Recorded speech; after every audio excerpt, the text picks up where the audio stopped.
नमस्कार विद्यार्थी मित्रांनो, सुशील पवार जयवंती अकॅडमी या चॅनलवर तुमच्या सर्वांचं अगदी मनापासून स्वागत करतो। आपण आज अतिशय महत्त्वाचे पॉईंट बघणार आहोत।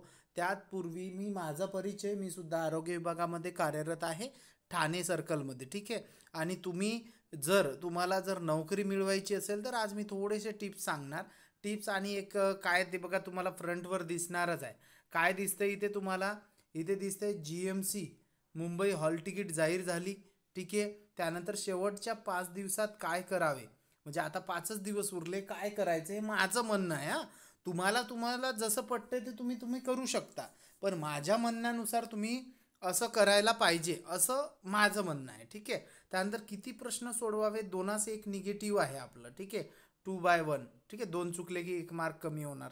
त्यानंतर GMC सांगली मिरज एक्झाम कधी होणार आणि एकूण अर्ज किती आले, सांगली मिरज जे बोलतो आपण तासगाव, ठीक आहे। याबाबत आपण माहिती या आजच्या व्हिडिओत बघणार आहोत। तत्पूर्वी नवीन असाल चॅनलवर तर चॅनलला सबस्क्राईब करा, कारण इथून पुढे आरोग्य डिपार्टमेंटशी निगडीत गट क ची कोणतीही भरती असेल, त्यानंतर तुमची टेक्निकल भरती असेल गट ड ची किंवा गट क ची आणि आरोग्याशी संबंधित, त्याबाबत सगळ्या माहिती तुम्हाला या यूट्यूबवर भेटणार। चॅनलला सबस्क्राईब करून ठेवा। व्हिडिओ जर आवडला तर नक्की लाईक करा, ठीक आहे।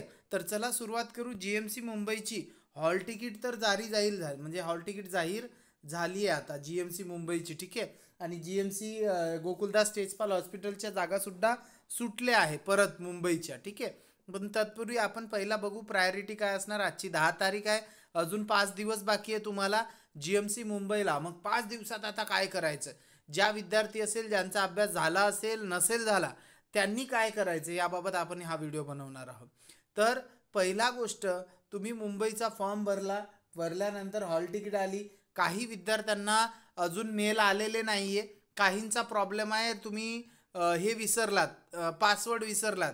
काही लोकांनी काय केलं की एक सेंटर, 2 फॉर्म भरले, एक सेंटर इथे आणि दुसरा सेंटर तिथे आहे, मग असं झालेलं आहे। भरपूर लोकांच्या बाबतीत निदर्शनास आलं, खूप लोकांचे मेसेजेस आले, सर मी 2 फॉर्म भरले, मला एक सेंटर इथे आहे आणि दुसरा सेंटर तिथे आहे, एकच शिफ्टमध्ये पेपर आहे, मग कसं करू।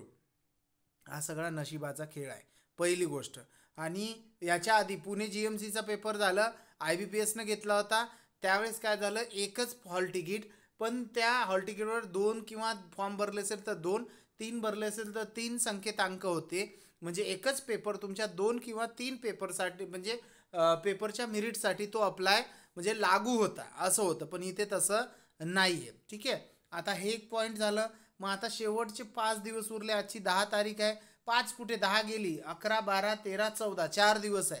मग आता कसं करायचं, 4 दिवसामध्ये काय करू सर, काही समजत नाहीये। मग त्या विद्यार्थ्यांसाठी माझं म्हणणं आहे की बाबांनो, माझं एक म्हणणं आहे, शेवटचे 4-5 दिवस उरले, 4-5 दिवसात काय करायचं, सगळ्यात बेस्ट म्हणजे ह्या शेवटच्या दिवसात कोणतीही एक्झाम असो, तुम्हाला जेवढे प्रश्नपत्रिका सॉल्व करता येते त्या सॉल्व करायच्या।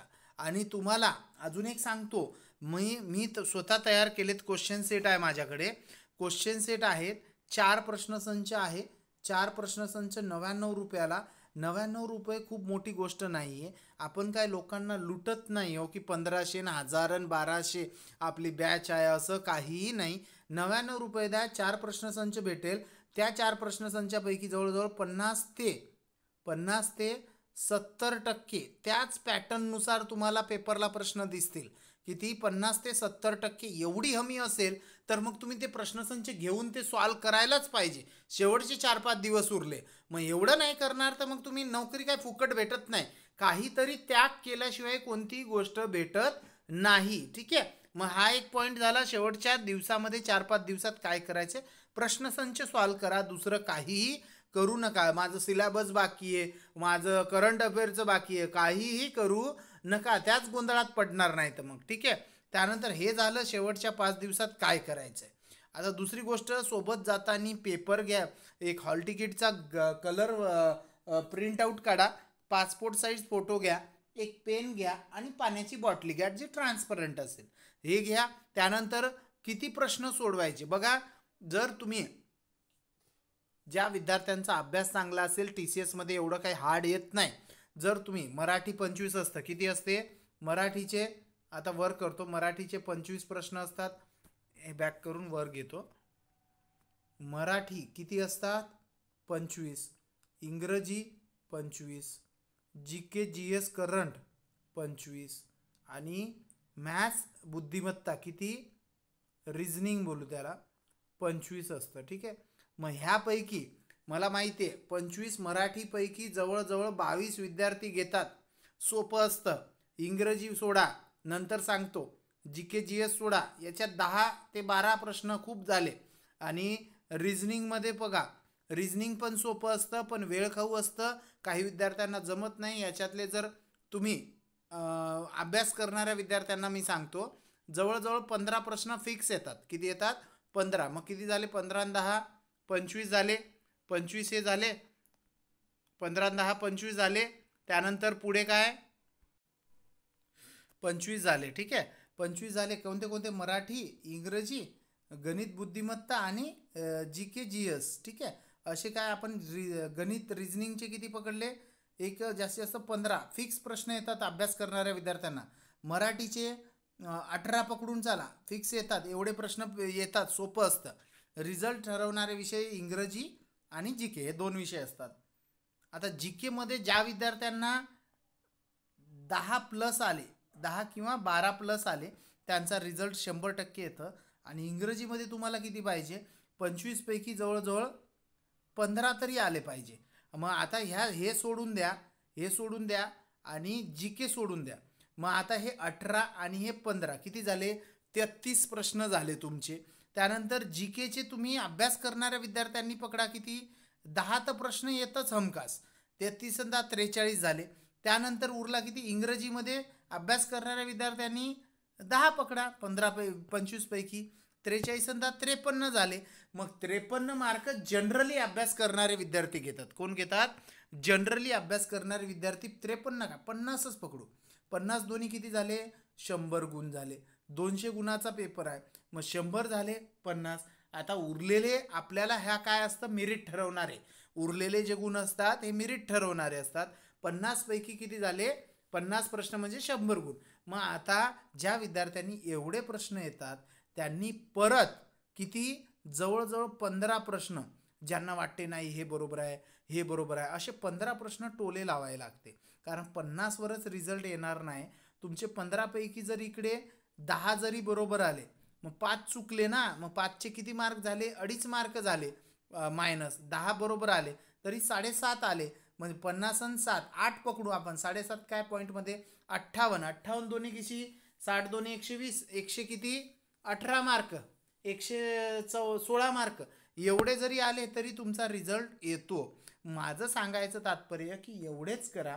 ज्यांना 50 येत आहे त्यांनी वरून 15-20 प्रश्न टोले मारा. ज्यांना 40 येते त्यांनी काय करा? अजून 30 ते 35 टोले मारा. कारण रिझल्ट येण्यासाठी एवढं करायला लागते. एका विद्यार्थ्याने कमेंट केलं होतं त्या दिवशी की बाबा सर टोले मारायला सांगतात. अरे अभ्यासच नाही, यांचा अभ्यास परिपूर्ण नाही, मग टोले नाही मारणार तर काय करणार? हे झालं पेपर सोडवायचं स्ट्रॅटेजी. आता तुम्हाला दुसरा पॉईंट आहे GMC सांगली मिरजबद्दल. GMC सांगली मिरजची जी एक्झाम आहे, ही एक्झाम आता ह्या आठवड्यात, आज सोमवार आहे, शनिवारपर्यंत जर काही नोटिफिकेशन आली तर ही एक्झाम जवळजवळ या 8-10 दिवसात होऊ शकते. नाही तर मग डिसेंबरच्या पहिल्या आठवड्यात होईल. आणि एकूण अर्जबद्दल जर सांगायचं तर मुंबई GMCला एकूण रजिस्ट्रेशन होतं 16,700. फॉर्म किती आले? 9,700 आले. म्हणजे जवळजवळ 5 ते 6 हजारांचा फरक आहे. मग इथे सुद्धा जास्तीत जास्त 23,000, किती? 23 ते 25,000 एवढेच फॉर्म आले. कुठे? माझ्या अंदाजानुसार GMC सांगली मिरजसाठी. एवढंच सांगायचं होतं. आणि तुम्हा लोकांना जर प्रश्नसंच पाहिजे असेल तर माझा नंबर आहे 7875034127. या नंबरवर मेसेज करू शकता. 7875034127. ठीक आहे, धन्यवाद.